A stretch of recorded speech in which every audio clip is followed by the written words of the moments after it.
যদি এই চ্যালেঞ্জটি পূরণ করতে পারি তাহলে আমাকে বোনাস দিবে 160 ইউএসডি। ফেসবুকে আপনার ক্যারিয়ার তৈরি হচ্ছে না ধ্বংস হচ্ছে? যদি বলি ধ্বংস হচ্ছে, তাহলে চলুন প্রত্যেকটা কন্টেন্ট ক্রিয়েটরদের উদ্দেশ্য করে কিছু কথা বলি। আপনি যদি 2020-এর আগের কন্টেন্ট ক্রিয়েটর হন তাহলে আপনি জানবেন একটা নির্দিষ্ট পরিমাণে ভিউজ থেকে ফেসবুক কত টাকা দিত, আর 2026-এ এসে ঠিক কত টাকা দিচ্ছে। এখন কথা হলো ফেসবুক কন্টেন্ট মনিটাইজেশন এই অপশনটি চালু করার পরে এমনটা হচ্ছে। কন্টেন্ট মনিটাইজেশন পাওয়া মানেই কি সেই সোনার হরিণ এখন কি আছে? না। কেন এমনটা হচ্ছে? ফেসবুক এখন প্রত্যেকটা অ্যাকাউন্টেই কন্টেন্ট মনিটাইজেশন দিচ্ছে। এতে করে লাভ হচ্ছে না ক্ষতি হচ্ছে?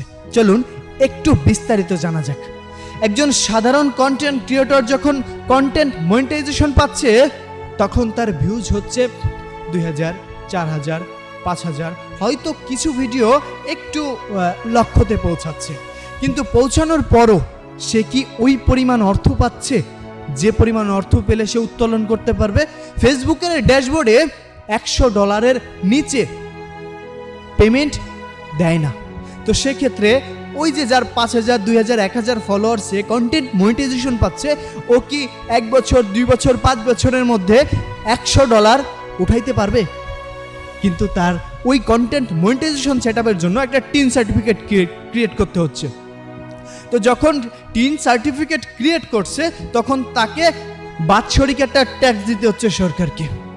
কিন্তু সে কি ওই পরিমাণ টাকা ইসে থেকে পাচ্ছে, কন্টেন্ট মনিটাইজেশন থেকে পাচ্ছে?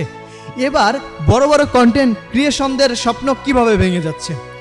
এই যে অল্প অল্প কিছু ডলার প্রত্যেকটা অ্যাকাউন্টে ঢুকছে, যেহেতু সবাই কন্টেন্ট মনিটাইজেশন পাচ্ছে, সেহেতু বড় বড় কন্টেন্ট ক্রিয়েটর যাদের জীবিকায় একমাত্র এই কন্টেন্ট মনিটাইজেশন অর্থাৎ ফেসবুকের ইনকামের উপর, তাদের ইনকামটা এতটা কমে গিয়েছে যে তাদের হিমশিম খেতে হচ্ছে।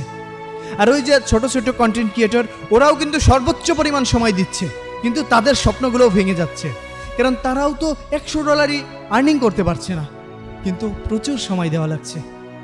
তাহলে দেখছেন একটা ইমোশন নিয়ে খেলছে, একটা ইমোশন নিয়ে খেলছে।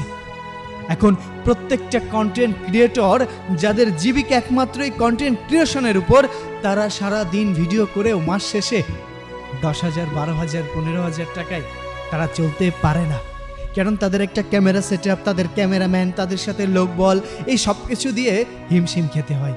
আবার যারা কন্টেন্ট মনিটাইজেশন পাওয়ার সাথে ছোট আইডি নিয়ে অনেক বড় স্বপ্ন দেখছে, তারা এত চেষ্টা করছে, তারা জানে না কেমন ইনকাম দিচ্ছে, তারা জানে না কেমন ইনকাম দিচ্ছে। একজন বড় কন্টেন্ট ক্রিয়েশন কখনো নিজেকে কিন্তু ছোট করে না, কখনো বলে না যে আমার অ্যাকাউন্টে এত কম টাকা দিচ্ছে। তাকে কিন্তু যুগের সাথে তাল মিলিয়ে চলতে হয়।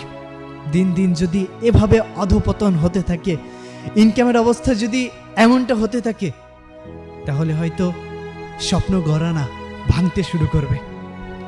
স্বপ্ন এভাবেই ভাঙতে শুরু করবে। আরেকটা প্ল্যাটফর্ম আছে টিকটক প্ল্যাটফর্ম, সেইখান থেকে টোটালি বাংলাদেশের জন্য মনিটাইজেশনই অফ, তবুও মানুষ করে যাচ্ছে, চেষ্টা করে যাচ্ছে। এই ভিডিওটা প্রত্যেকটা কন্টেন্ট ক্রিয়েটর এবং সাধারণ মানুষের মধ্যে যদি একটু চেতনা জাগ্রত হয়, তাহলে হয়তো সাধারণ যারা